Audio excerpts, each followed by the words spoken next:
Baik, pembahasan terakhir ya dari listrik statis yang menandakan pembahasan listrik statis kita habis. Kapasitor keping sejajar. Sebenarnya apa sih kapasitor keping sejajar itu? Berikut ya.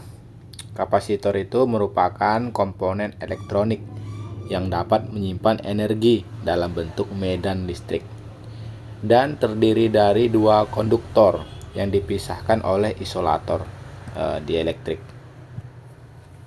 Fungsi kapasitor yang pertama, menyimpan energi listrik sementara.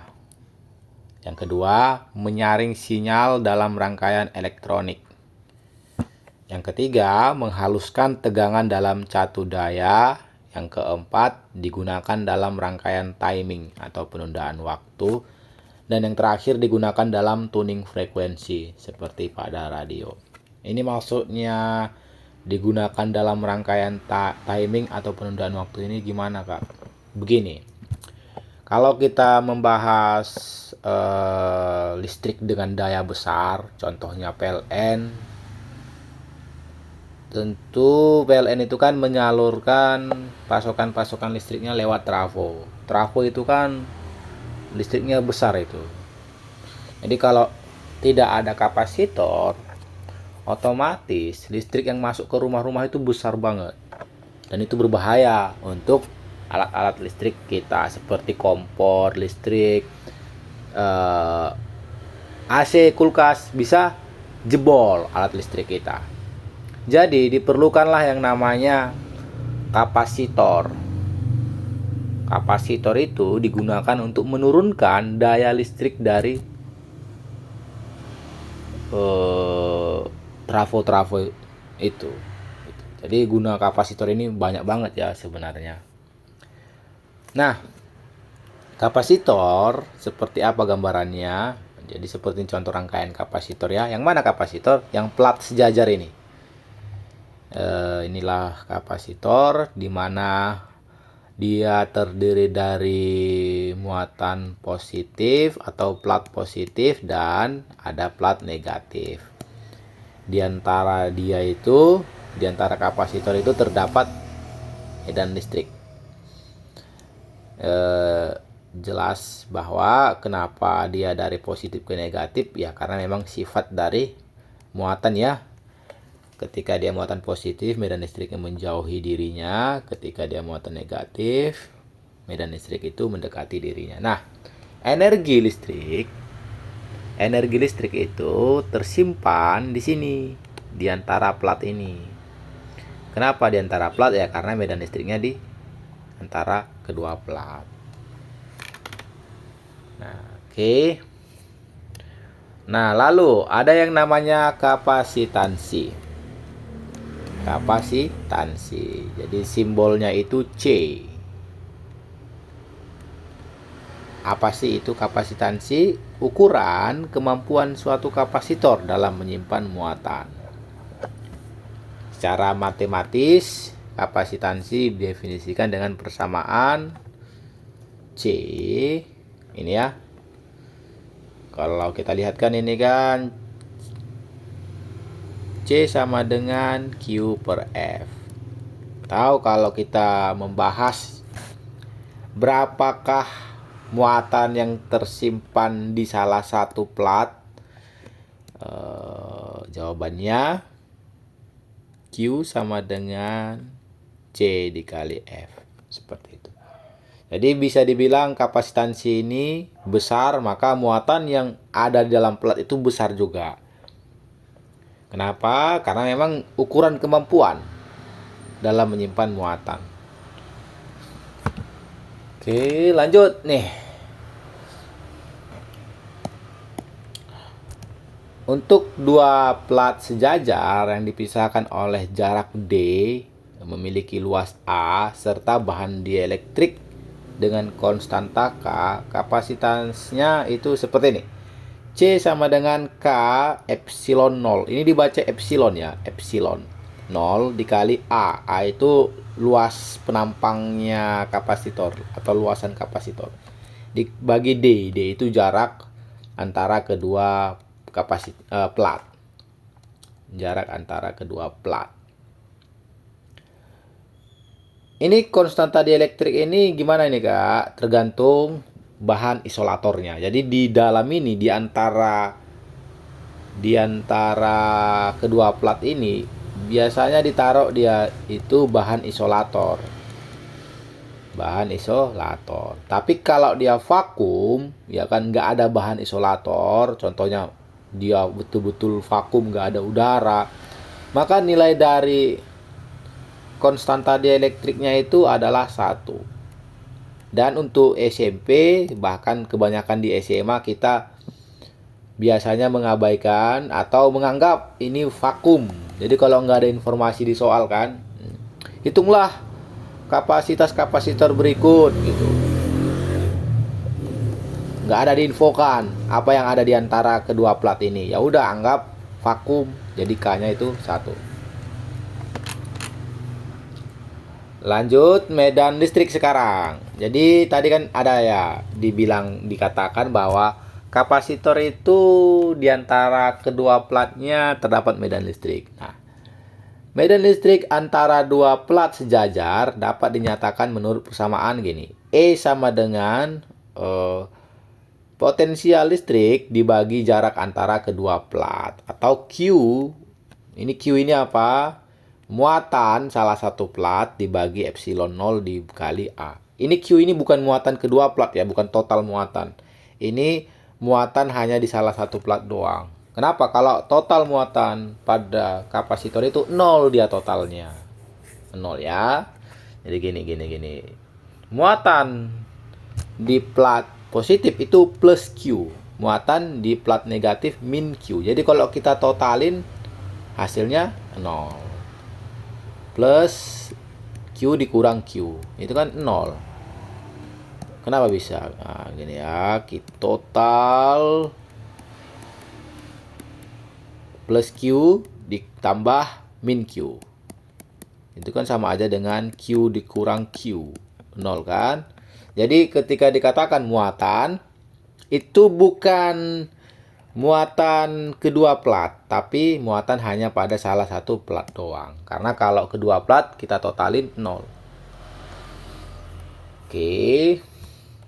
Jadi ini potensial listrik. Nah, potensial listrik atau terkadang disebut beda potensial.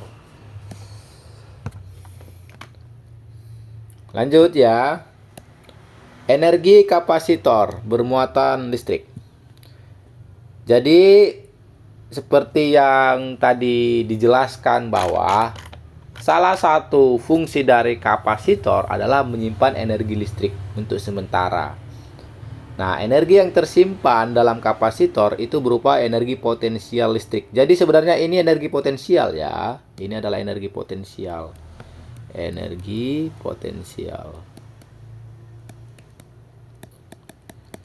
Dan dapat dihitung menggunakan salah satu dari 3 persamaan ini. Jadi ada 3 persamaannya ya. Jadi bisa 1/2 CV kuadrat, 1/2 QF, 1/2 Q kuadrat dibagi C. Dari mana ini semua? Kenapa bisa berubah ya? Dari hubungan Q sama dengan CV. Seperti itu. Ya.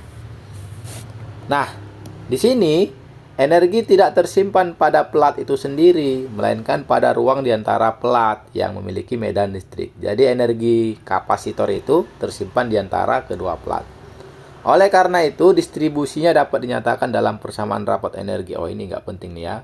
Ini kita abaikan dulu. Ini kita abaikan karena kita nggak pelajari itu. Oke, lanjut. Berarti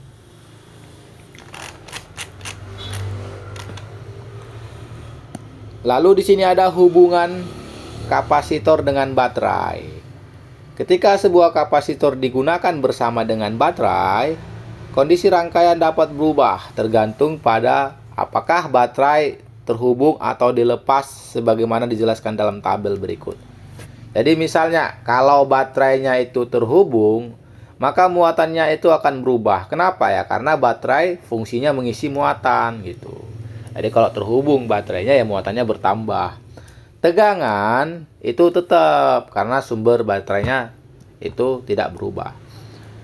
Kemudian, jika perubahan terjadi pada kapasitor, misal perubahan jarak antara plat atau jenis dielektriknya, muatan akan berubah untuk mempertahankan tegangan konstan. Jadi, muatan itu bisa berubah kalau kita ubah kapasitornya. Misalnya kamu jauhin jaraknya itu, maka kapasitornya akan berubah ya. Apanya berubah? Muatannya. Kenapa? Karena ketika kita ubah jaraknya, maka kapasitansinya akan berubah. Misalnya makin kecil gitu, ya udah berarti muatannya ya menurun. Seperti itu ya. Lalu ketika kita lepas baterainya, itu muatannya akan tetap. Kenapa? Ya karena sebenarnya ketika kita lepas baterai, tidak ada lagi pemberi muatan pada kedua plat. Otomatis ya tetap dia muatannya. Yang berubah itu tegangannya ya karena sumber tegangan udah hilang. Muatan sebelum dan sesudah disisipkan bahan dielektrik tidak berubah. Tegangan menyesuaikan. Seperti itu. Jadi bukan tegangannya nol ya, hanya karena tidak ada sumber tegangan. Ada kok tegangannya, cuman nilainya berubah ketika baterainya dicopot. Sip. Lanjut ya. Nah, terakhir nih. Terakhir, rangkaian kapasitor itu ada yang namanya rangkaian seri dan paralel. Jadi kapasitor itu dapat dirangkai secara seri dan secara paralel. Nah, ini contoh rangkaian seri. Rangkaian seri itu dia tidak bercabang ya. Tidak bercabang. Rangkaian paralel itu bercabang. Ini cabangnya ya. C1, C2, C3 punya cabang yang sama. Cabangnya adalah ini, yang merah ini. Sementara rangkaian seri itu nggak bercabang dia.